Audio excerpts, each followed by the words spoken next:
Bismillahirrahmanirrahim. Assalamualaikum warahmatullahi wabarakatuh. Waalaikumsalam warahmatullahi wabarakatuh. Alhamdulillah, alhamdulillahirabbil alamin, wa bihi nasta'in ala umurid dunya waddin. Rabbi shrah li sadri wa yassir li amri wahlul 'uqdatam min lisani yafqahu qawli, amma ba'du. Alhamdulillah, puji syukur kehadirat Allah Subhanahu wa taala yang mana pada hari ini masih diberikan kesehatan, masih diberikan nikmat iman, nikmat Islam, dan alhamdulillah masih bisa menjalankan ibadah puasa. Salawat serta salam kita aturkan pada baginda kita Nabi Muhammad Sallallahu alaihi wasallam. Mudah-mudahan kita sebagai umatnya mendapatkan syafaat di yaumil qiyamah. Amin ya Amin, Allah. amin ya rabbal Amin. alamin. Baik, sahabat Al-Izzah dimanapun berada, alhamdulillah. Gimana Ustaz, kabar Ustaz? Alhamdulillah sehat walafiat luar biasa. Masih ditemani guru kita Al-Ustaz Dr. Muhammad Ali Abu Bakar yang senantiasa mengawal perkembangan Al-Izzah.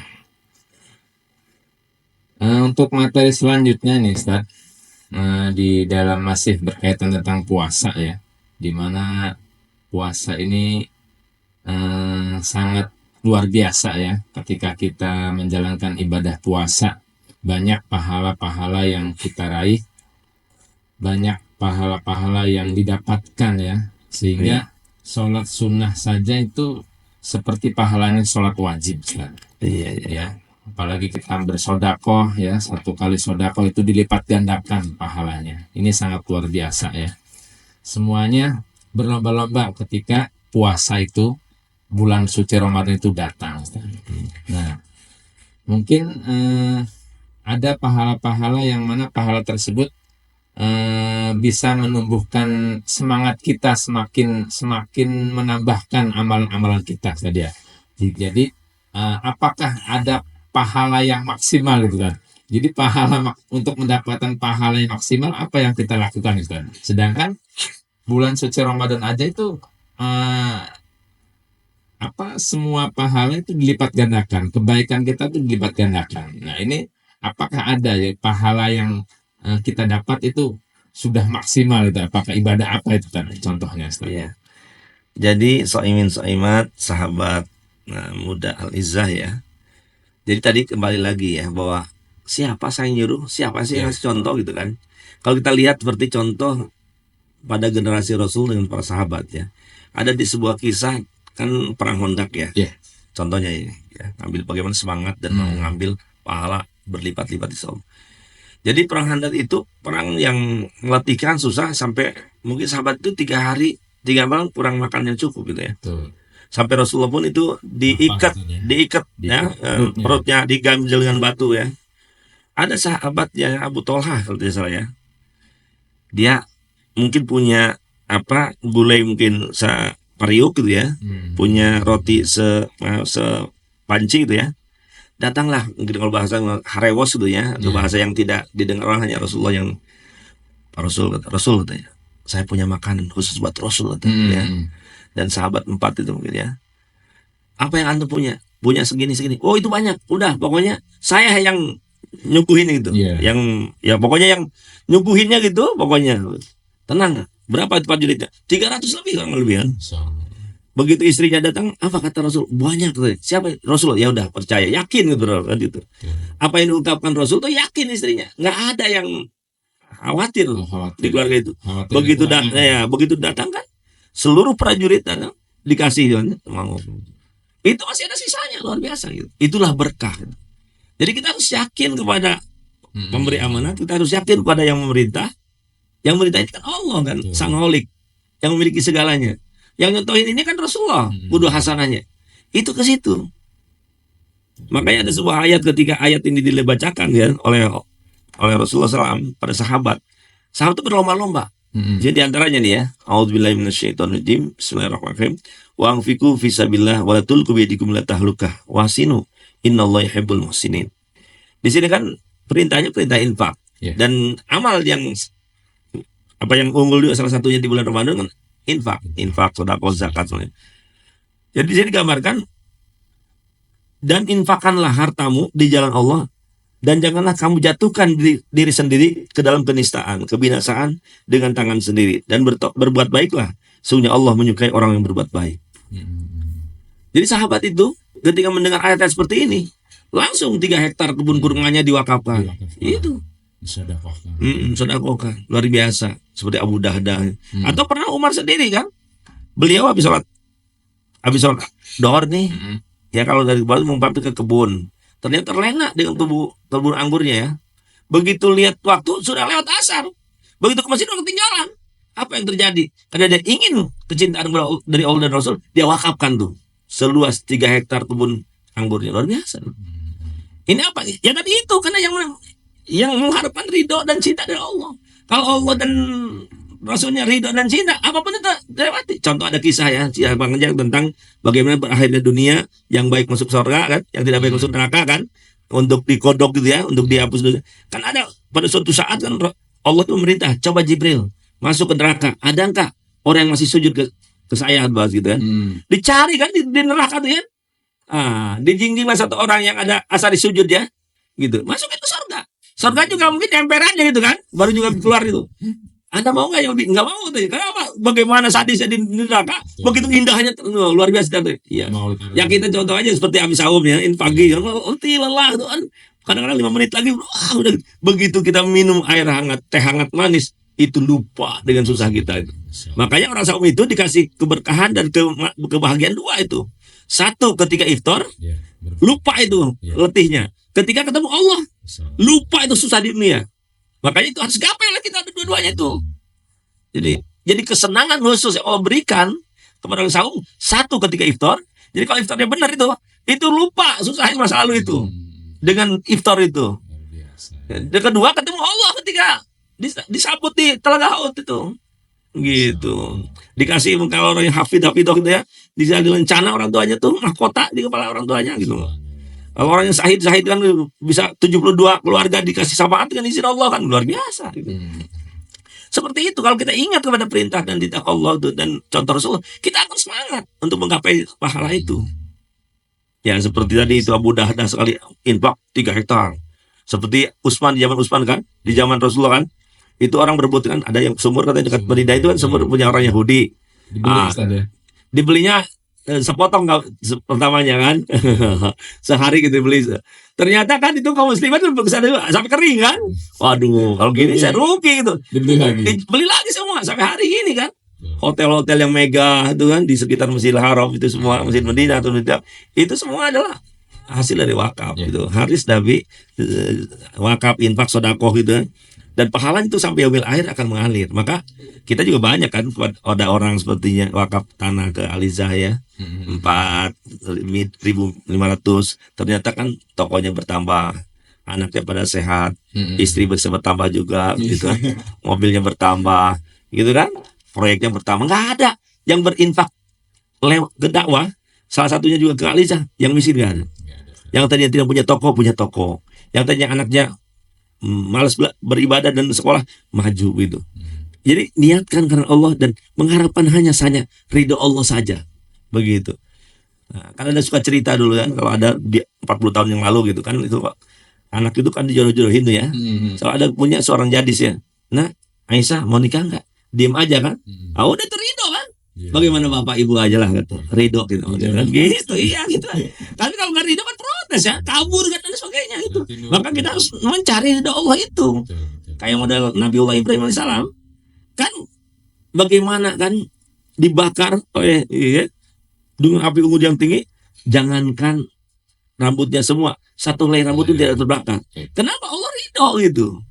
Menurut orang kan gitu, udah geheng gitu, tinggal abunya, ternyata tidak gitu. Atau seperti Fir'aun ya, ketika Musa bisa melewati karena Allah ridho. Begitu Fir'aun di tengah-tengah tenggelam karena tidak ridho begitu. Jadi kita kalau kita selalu mencari ridho Allah, itu happy ending terus ya, apapun yang kita kerjakan. Bahagia terus kita, nggak ada susahnya. Miskin gak bahagia, kaya bahagia. Jangan kan itu sehat bahagia, sakit juga bahagia. Orang yang sakit belum tentu sakit orangnya. Mungkin dia ruhnya itu melihat sorga dan sebagainya, ketemu Rasulullah dan sebagainya. Begitu. Makanya kalau kita mimpi ketemu Rasulullah, disunahkan ambil wudhu, sholat sunat 2 rakaat. Begitu. Jadi dan mimpi dengan Rasulullah itu tidak bohong, itu nyata seperti itu Rasulullah gayanya. Begitu. Maka kita kalau seperti sholawat, ya minimal kita sholawat 100. Kalau 2000 3000 bisa aja kita mimpinya ketemu Rasulullah terus. Atau istighfar itu minimal 100 kan, Rasulullah yang solih aja yang masuk 100 itu minimal istighfar. Kalau bisa 2000 3000 sehari kan istighfar, astagfirullahaladzim, astagfirullahaladzim. Ya 1000 yang paling itu berapa menit, berapa detik. Tapi kita kadang-kadang males. Jadi dengan itu maka Allah akan ridho. Begitu. Jadi kita mencari ridho Allah saja. Yang kaya lebih kaya lagi, yang miskin bahagia. Gitu, yang sakit aja bahagia, apalagi yang sehat tuh ya. Sama apa bahagia itu milik Allah, ditanamkan ke hati-hati mereka gitu. Apa orang gunung bahagia? Apa orang kota bahagia ketika mereka mencari doa Allah. Begitu. Banjir aja senyum kan bahagia. Ada kan banjir senyum. Kan di balik itu kadang bahagia gitu. Oh, ini teguran dari Allah, mungkin harus lebih soleh lagi. Oh, sepertinya kan banyak cerita kisah kan. Orang mau ke Eropa mau ke mana gitu kan. Ketinggalan oleh kapal kan. Kapalnya terbang gitu. Ternyata berapa menit kemudian kan kapalnya hilang sampai hari ini nggak ketemu kan. Wah, dia marah-marah bukan main kan. Baru sadar ketika sudah kejadian kan. Begitu. Jadi begitu, makanya di balik semua peristiwa itu ada hikmahnya. Ketika kita sandarkan semua pada Allah yang Maha Kaya, yang Maha Razak, yang Maha Qawi gitu ya. Kita itu endingnya enak-enak aja. Makanya seandainya ada peristiwa ini itu buat kita sakit atau sehat atau apa gitu. Itu mereka ada peringatan kita harus biar kita lebih akrab, lebih jadi keluarga Allah, jadi keluarga Quran gitu. Sampai kalau udah jadi keluarga Allah, keluarga Quran, di mana aja aman, di mana aja damai, di mana aja happy gitu. Jadi makanya Rasulullah kan belum makan, setelah makan bahagia, gitu kan. Berteman dengan siapa saja bahagia, berjalan di mana aja bahagia. Nggak ada raut wajahnya tuh merupusunu gitu kan, letoy gitu kan, usam gitu kan, sebel, nggak ada. Selalu orang itu ingin berteman dengan Rasulullah, ingin menyapa Rasulullah, ingin mencium Rasulullah gitu kan. Kenapa? Karena kehidupannya bikin hidup gitu. Jadi bikin hidup lebih hidup gitu. Jadi ya lanjut silahkan. Jadi kalau ingin mendapatkan pahala maksimal ya tadi ya. Iya. Memangnya di bulan puasa tadi ya. Jadi kalau sahabat Al-Izzah ingin mendapatkan pahala yang maksimal ya kita ya di bulan suci Ramadan ini tepat waktunya ya kan. Semua amalan, semua pahala semuanya dilipat gandakan. Nah mungkin nih ada tadi ketika kita sholat suruk tadi ya, itu sama saja seperti kita umroh tadi kan. Pahalanya sama seperti umroh. Ini kan sangat luar biasa ya. Jadi ada pahala-pahala yang memang pahala itu disediakan oleh orang-orang yang berpuasa gitu ya. Orang-orang yang melakukan puasa di bulan puasa juga kan. Nah mungkin tadi nih kalau kita ingin mendapatkan pahala yang maksimal, nah ini amalan apa tadi ketika mendapatkan pahala maksimal di bulan puasa itu tadi? Ya yang amalan apapun itu tergantung hatinya. Kan ada seperti kalau Allah merasa subhanallah, alhamdulillah, wala ilaha illallah akbar gitu. Itu timbangannya luar biasa gitu. Saya masih bingung gitu. Malaikat itu bingung mau nyatatnya apa kan gitu. Maka kata Allah tulis aja seperti apa yang ada. Denger gitu. Jadi kan la ilaha illallah Muhammadur Rasulullah gitu. La ilaha illallah gitu. La haula wala quwwata illa billah, subhanallah kan. Bihamdi gitu. Subhanallah. Alhamdulillah. Ya, luar biasa banyak. Kan ada Allah Akbar, Allah Akbar, Allah Akbar. Allah yang maha besar. Yang lainnya kecil gitu.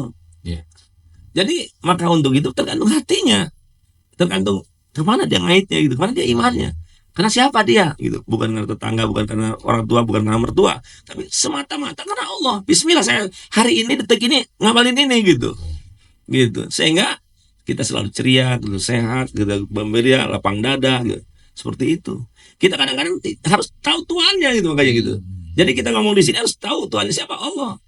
Jadi kalau kita seperti ngajar, makan, minum, selalu ingat Allah di hati kita, di benak kita, di otak kita, di mana saja gitu. Minimal kan bismillah gitu. Jadi setiap amal perbuatan kita minimal bismillah itu pahala. Begitu.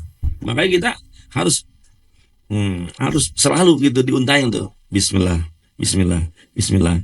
Sehingga orang baru tahu bismillah. Atau orang ketemu assalamualaikum, assalamualaikum, assalamualaikum, assalamualaikum aja itu kan. Assalamualaikum karena Allah itu dosa-dosa kita berguguran bagaikan daun yang ini yang kering, pohonnya. Iya luar biasa. Maka disunahkan kita Berjabat tangan. berjabat tangan dan dia jangan mendahului gitu, jangan mendahului keluar ini melepasnya gitu. Itu pahala. Makanya orang yang ngerti gitu berjabat tangan, dia akan berjabat tangan dengan sesama jenis dengan karena Allah.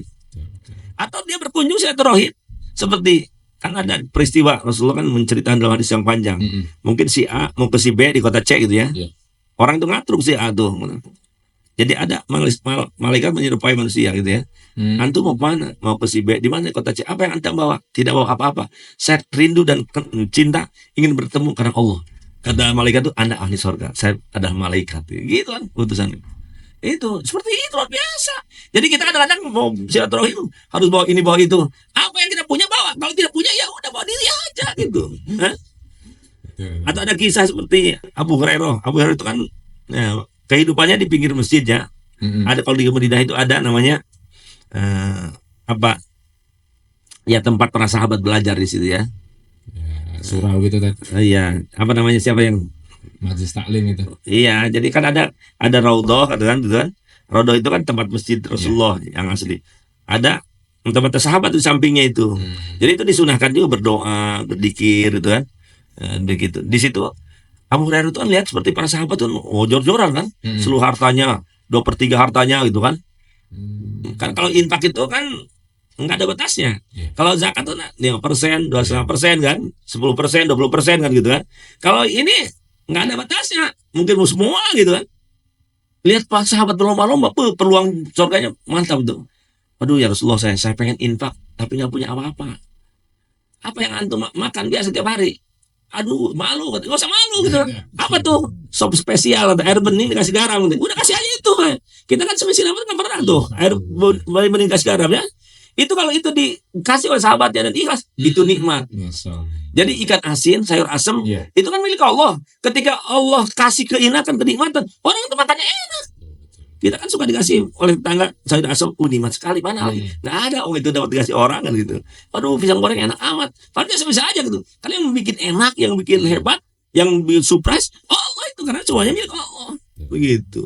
Maka kita jangan malu kalau punya apa-apa kasih aja kalau mau infak mau berbagi gitu. Jangan yang mewah yang leka aja. Apa yang kita cintai, apa yang kita biasa makan, kasih itu. Begitu. Ya, luar biasa ya. Ada sahabat juga kan, ketika sahabat di majelis taklim ada tamu gitu ya. Tamunya itu mungkin belum makan. Siapa nih yang mau ngasih makan malam sahabat saya, tamu saya? Saya katanya itu. Padahal sahabat itu nggak punya apa-apa, jangan punya makanan satu piring kan gitu di rumahnya. Dikasihkan itu. Itu datang gitu ya pas bagian makan tuh dimatiin lampunya. Jadi tuh semuanya megang piring makan tuh glutak. Aduh enak sekali makannya ya kata gitu. Itu pagi-pagi subuh. Iya jadi subuh itu langsung berita itu Anda ahli surga katanya gitu. Itu malamnya kan. Jadi mana anak kita udah suruh tidur aja. Jadi bagaimana caranya supaya anak-anak kita tidur sehingga lupa sehingga tidak ingat makan. Luar biasa gitu. Dan yang menidurkan itu malaikatnya Allah kan gitu. Yang menjinakkan semuanya Allah. Yang ngasih enak makannya Allah gitu. Karena kita ikhlas karena Allah, semuanya dijinakkan Allah. Begitu. Kita kadang-kadang kan ukurnya materi. Kalau sedikit wah kelaparan, kalau sedikit nggak cukup. Kalau sedikit kan tidak mampu. Kalau minggir tidak mampu. Padahal yang punya kemampuan itu Allah. Kayak model ke Mekah Madinah kan haji umroh. Belum tentu orang yang ke Mekah Madinah itu punya duit. Mungkin dengan Allah punya orang kaya menginfakkan umroh, menginfakkan haji gitu kan. Makanya kita bercita-cita dulu umroh, bercita-cita haji. Udah bercita-cita, ya mungkin aja kan ada rezeki dari mana Allah kan. Kan mau takil aja, Allah aja kan. Rezeki mina ekspektasi. Jadi kalau kita benar bertakwa pada Allah, Allah akan memberikan solusi yang terbaik, rezeki yang tidak diduga-duga gitu. Itu kadang-kadang kita lupa itu. Jadi ukurannya materi, gaji gede, makmur. Gitu kan penghasilan besar gede. Ada orang yang sehari mungkin hanya 100.000, ada aja mungkin sebulan hanya 100.000, tapi mereka hidup sejahtera bahagia gitu. Sudah dijanjikan. Saya pernah jalan-jalan naik ojek itu ada tukang ojek di Peciceri itu, anaknya di fakultas kedokteran. Sekarang udah pada selesai. Tukang ojek, anaknya apa di kedokteran. Bayangkan, itu kan rezeki kan. Yang tadinya mungkin tukang ojek, jadi itu kan bisa mengelola klinik, bisa apa dengan sejahtera gitu. Ya. Terima kasih Ustaz atas materinya. Berarti pada intinya adalah amalan terbaik di bulan puasa ya semua amalan-amalnya kita lakukan tadi ya. Iya. Sama yang penting jangan sampai keluar dari jalur itu tadi ya. Nah, jadi amalan-amalan terbaik di bulan puasa ya seluruh amalan kebaikan yang kita lakukan itu semuanya dilipat gandakan oleh Allah. Insya Allah, insya Ya, Allah. apalagi sholat-sholat yang sifatnya wajib, Yang ya, wajib itu pahalanya lebih lebih, besar lagi yang kan. sunnah juga Yang pahalanya sunnah, pahala wajib nah, gitu. itu sangat luar biasa ya. Tidak ada lagi rasa tidak semangat lah. Artinya semua yang kita lakukan di bulan suci Ramadan Iya, itulah amalan-amalan terbaik di bulan puasa. insya Allah. Ustaz ya. Insya Allah. Mungkin terakhir ini untuk materi yang terakhir mungkin ada pesan atau kesan tadi ya untuk amalan-amalan yang memang amalan terbaik yang paling atas tadi ya.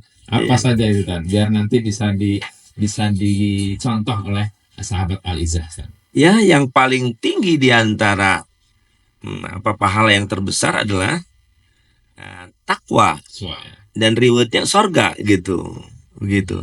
Dan secara fisik bahagia, enjoy terus dimanapun dan kapan posisi apapun dia, pekerjaannya, pendapatan berapapun dia, itu berkah daripada amal-amal dia. Salah satunya Ramadan karena Allah gitu.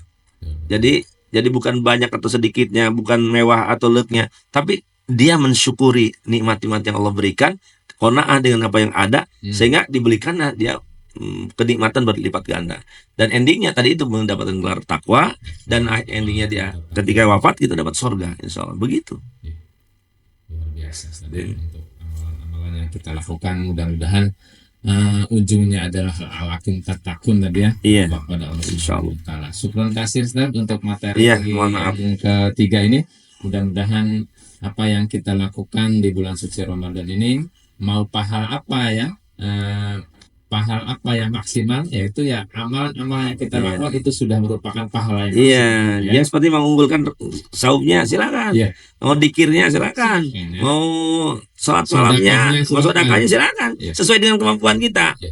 Allah tidak akan menyia-nyiakan hambanya. Nah, ini waktunya tadi ya. Ini waktunya. Waktunya di bulan suci Ramadan. Hayo kita berlomba-lomba dalam kebaikan Iya. agar mendapatkan amalan terbaik di bulan puasa. Iya, insya Allah demikian. Oke, amin amin ya rabbal alamin. Baik, Ustaz.